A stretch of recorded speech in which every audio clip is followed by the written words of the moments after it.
சரி, இருக்கிற என்னுடைய உறவுகள் எல்லாருக்கும் சொல்ல, கொஞ்சம் கூடுமானவரை உடல் நலத்தை பேணணும். அதுதான் ரொம்ப முக்கியம், ரொம்ப முக்கியம். அதுதான்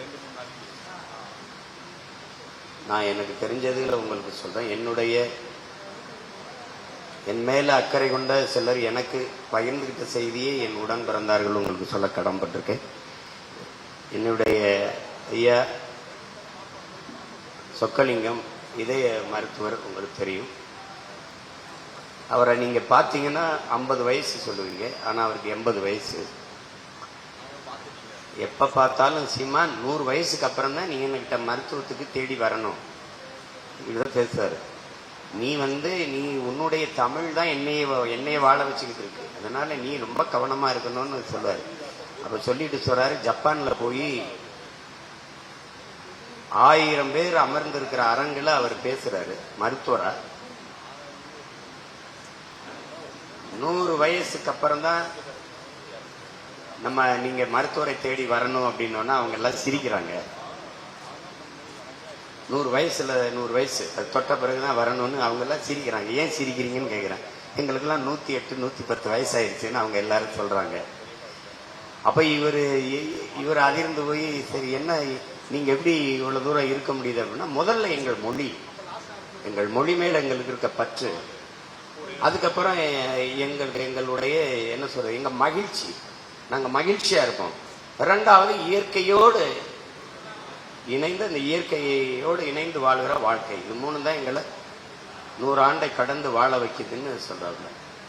அதை சொன்னவன்னா அதை எனக்கு சொல்றாரு, நீ எப்பவுமே சீமான் உன்னுடைய மகிழ்ச்சியை மட்டும் விட்டுறாத அப்படின்னு. நான் எங்கேயாவது மகிழ்ச்சியா இருக்க முடியுமான்னு நீங்க தெரிச்சு பாருங்க. அதை தவிர வேற ஏதாவது மருந்து சொல்லுங்கன்னு சொன்னேன். நான் மகிழ்ச்சியா தமிழோடு இருக்கிறேன் சரி, இயற்கையோடு இருக்கிறேன் சரி, மகிழ்ச்சியா நான் எப்படி இருக்கிறது அப்படின்னு. நீ இருக்கணும். இன்னொன்னு நம்ம ஐயா சைதை துரைச்சாமி, அவரை நான் சைதை சித்தர்ன்னு தான் சொல்லுவேன். உடல் நலம் இல்லாத செல்வம், உடல் நலம் இல்லாத கல்வி, உடல் நலம் இல்லாத புகழ், இது எதுவுமே வீண் அப்படிங்கிறது. அதுக்கு உதாரணமா எங்க மாமாவை தான் சொல்றாரு. எங்க மாமா காளிமுத்தை தான் சொல்றாரு. அவரான மது குடிக்கிறதோ புகைக்கிறதோ அந்த எந்த கட்ட வழக்கம் இல்லை. உடல்நலம் பேணினவர் தான், ஆனா எதிர்பாராத அவருக்கு அந்த இது வந்துச்சு. அவரை பாரு, அவரை மாதிரி ஒரு அறிஞன் ஆட்சியாளர் உண்டா, ஆனால் அவருக்கு வாழ்நாள் கூட இல்லாதனால சாதிக்க முடியல. அதை கவனம் பண்ணணும்னு சொல்றாரு.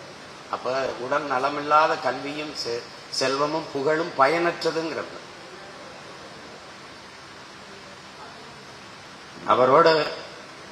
அவருக்கு இப்ப 70-72 வயசு இருக்கும். நீங்க எந்த இளைஞனும் அவரோட போட்டி போட முடியாது.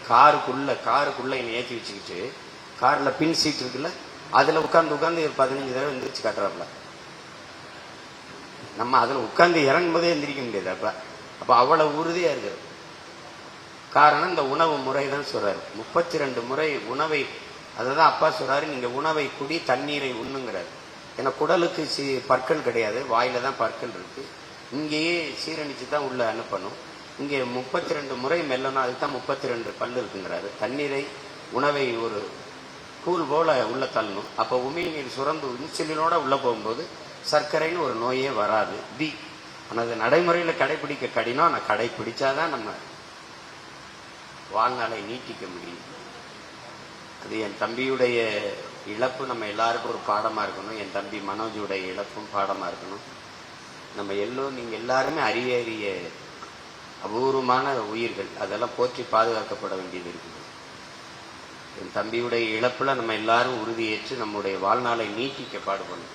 நாங்கள் ஓடுவோம் OMCல 2 பேரும் நீண்ட தூரம் ஓடுவோம். ஒரு நாள் நேரம் ஓடுவோம் 1.25 மணி நேரம், ஒரு நாள் தூரம் ஓடுவோம் 12 கிலோமீட்டர்.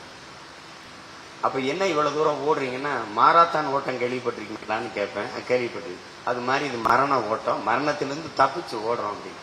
அப்ப ஓட ஓட உடலை உறுதி செஞ்சு வாழ்நாளை நீட்டிக்கிறதா, வேற ஒண்ணும் இல்லை. அதை எல்லாரும் கடைபிடிக்கணும். அதை கவனமா இருங்கன்னு என் தம்பியுடைய இந்த இழப்பு மரணம் நமக்கு உணர்த்தினதா நம்ம நினைச்சுக்கணும்.